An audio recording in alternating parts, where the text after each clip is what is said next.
So Capricorn, your week commencing the 6th of January forecast is going to see Mercury, the planet of communication, dart back into your sign on Wednesday.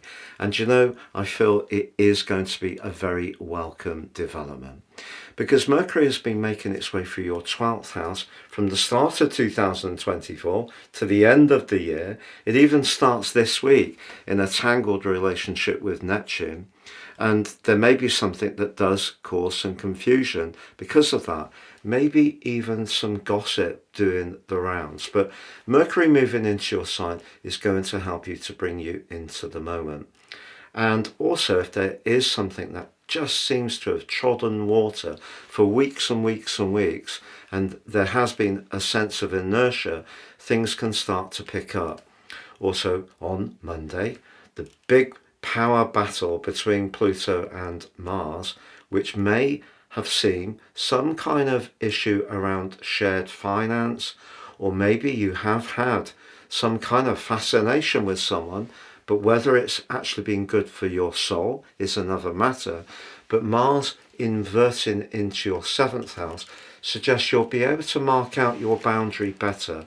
Even if you don't feel you can do it straight away, know the window of opportunity to do so will be through to the 18th of April, and it could bring a stunning development around a relationship. It doesn't have to be a romantic involvement. It could be some kind of connection where you have a shared interest.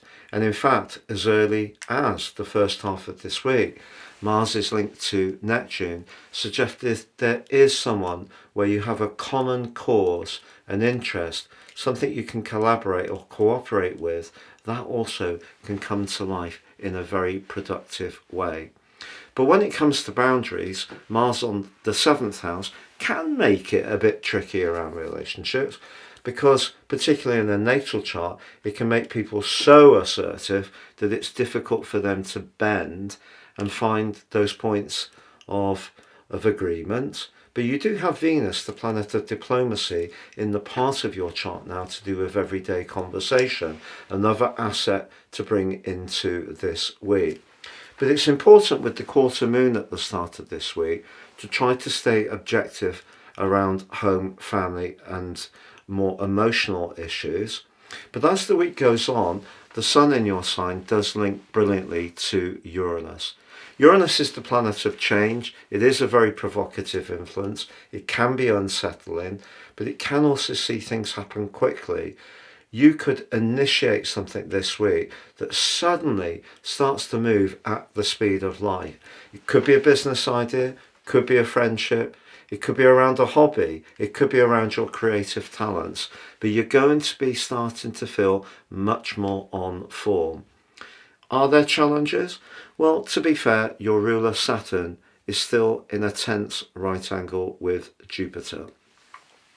So Jupiter's in the part of your situation to do with generosity of spirit around the practical sphere, especially to do with your work. If there is someone who just always seems to want you to support them, but doesn't really acknowledge you, that's where Mars moving into your 7th house can help you to push back even on that tricky right angle. As the week goes on, if there is a tender family matter that has been around your situation that perhaps hasn't quite been resolved, the sun squaring up to Chiron gives you the chance to grapple with this. But on Friday, the nodal axis, particularly the North Node, the point of destiny, inverting into your 3rd house, suggests some of the wounding energy of the last couple of years with Saturn, your ruler, in Pisces, can be started to be offset by the more spiritual dimension of the North Node. But we do have some headwinds ahead, to be honest, as the Node and Saturn come into an alliance. I will do a deep dive about this. But for you generally, I think your everyday communications, which have felt stilted and difficult and challenging in recent times, they can start to flow much better as this week draws to a close. Have a great week, Capricorn. And if you've yet to watch your year 2025 deep dive video, please see the link beneath this one.